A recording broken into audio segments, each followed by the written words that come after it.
We're talking about 3 courageous questions that you can ask and answer to develop enormous engagement between you and your audience. You're standing on stage delivering to a crowd of hundreds, or you're sitting at a boardroom table in a deep conversation. Asking and answering these 3 questions, I think, is key to dissolving barriers between you and your audience and developing massive trust and belief and engagement in each other. The second courageous question is, what's wrong with them? So just as the first question was seeking to explore how you are not the right person to be delivering your message, the second courageous question is inviting you to consider how they're not the right audience to be receiving the message. And this is indeed a courageous question to ask, because doing this bit badly could take what was a small barrier and turn it into an irreparably large gulf from which you cannot recover. So this is not a question to tackle without a fair degree of emotional intelligence and empathy. And I think it's an enormous opportunity to create connection between you and your audience. Having the courage to ask and answer this question demonstrates that you're not going to be a sycophant in their service.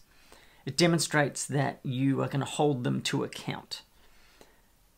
And at the same time, I think it demonstrates that you're not going to hold against them whatever kind of superficial perceived problems with them are. Like, it demonstrates that you recognize this issue and that you believe in them to be able to transcend that problem, and that you trust them to be more than the stereotype about them might suggest.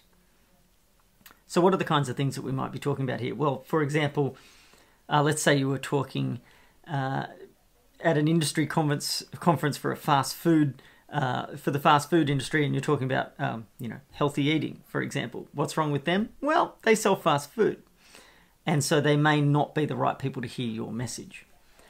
Equally, you could be at a boardroom table talking to a group of C-suite executives about the toxic culture that exists at their company that needs to be changed.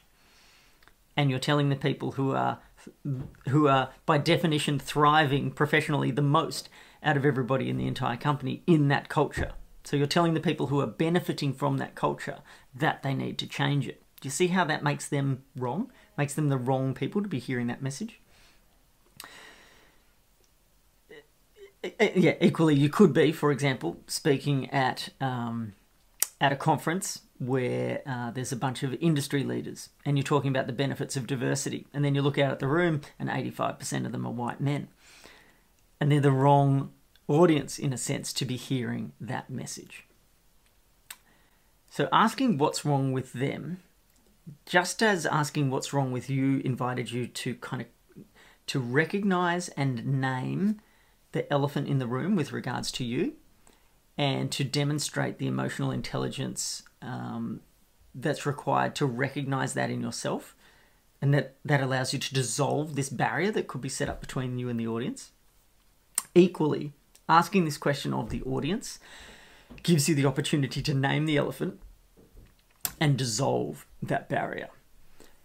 And in doing so, you show a degree of respect and trust and belief in the audience that they are going to deeply appreciate seeing.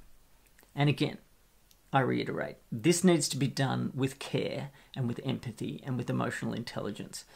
We're not actually saying you're the wrong people to be hearing this. We're simply recognizing that they have, there may be structural or issues outside of their control that make it more challenging for them to hear this message than for any random Joe Blow off the street. And you want to demonstrate the emotional intelligence and insight and understanding that comes from recognizing that fact and inviting them to listen to it anyway.